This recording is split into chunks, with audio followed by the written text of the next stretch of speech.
Le 14 février, jour des chocolats, des fleurs, des mots d'amour et des soirées romantiques.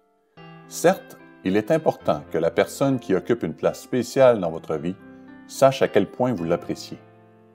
Mais pourquoi ce jour-là? Il y a de charmantes histoires qui circulent à ce sujet.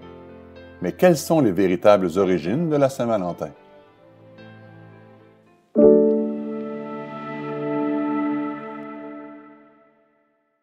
Les traditions ne deviennent pas des traditions sans une source historique. Trop souvent, nous nous contentons de faire ce que les autres font depuis longtemps, sans nous demander comment tout cela a commencé. L'Encyclopédie Britannica nous aide à comprendre comment une ancienne fête s'est progressivement transformée pour devenir la célébration moderne de la Saint-Valentin. Cette célébration trouve son origine dans la fête romaine des Lupercales, qui se tenait à la mi-février. Cette fête, qui célébrait l'arrivée du printemps, comprenait des rites de fertilité et un jumelage homme-femme par tirage au sort. Ce jumelage est d'ailleurs à l'origine du « Veux-tu être mon Valentin ?» Quel romantisme!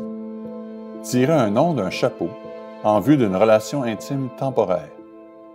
Peu de choses sont écrites au sujet des répercussions évidentes de ce genre de dérèglement.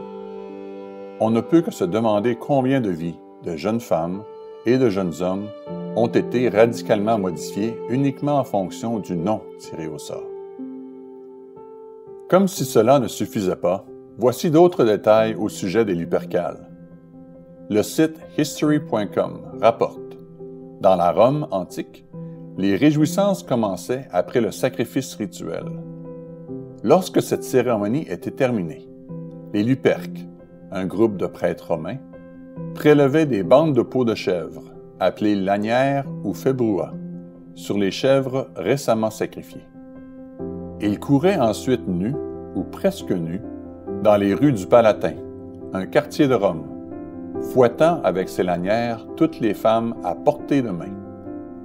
Plusieurs d'entre elles accueillaient favorablement les coups de fouet et se dénudaient même pour prendre part à ce rite de fertilité.